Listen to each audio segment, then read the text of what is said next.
İsabala Hüseynov, kalbimizde alışıp yanan hasret ateşi sönmedi.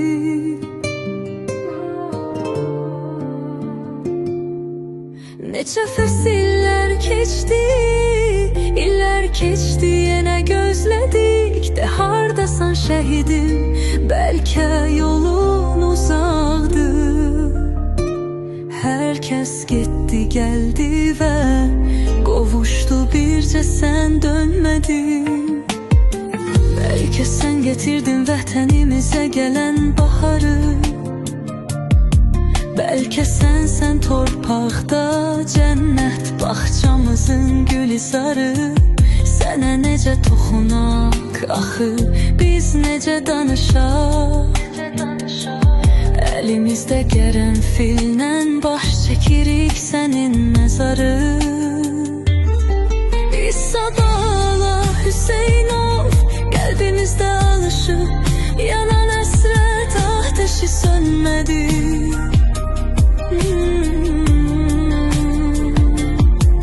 Neçə fəsillər keçdi, illər keçdi, yenə gözlədik. De hardasan şəhidim, bəlkə yolun uzaqdır. Hər kəs getdi, gəldi və qovuşdu, bircə sən dönmədin.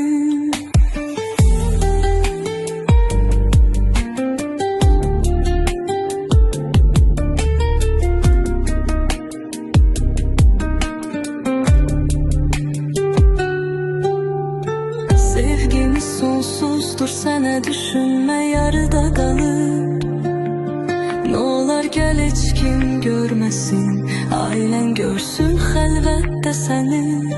Hər gecə dua edirik, gözlərimiz qapıda qalır. Bəlkə də bu dünya fani, görəcəyik cənnətdə səni. Kalbimizde alışıp yanan hasret ateşi sönmedi.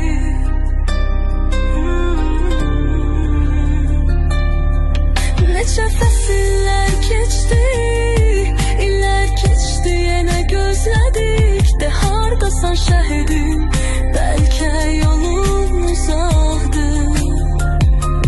Hər kəs getdi, gəldi və qovuşdu, bircə sən dönmədin.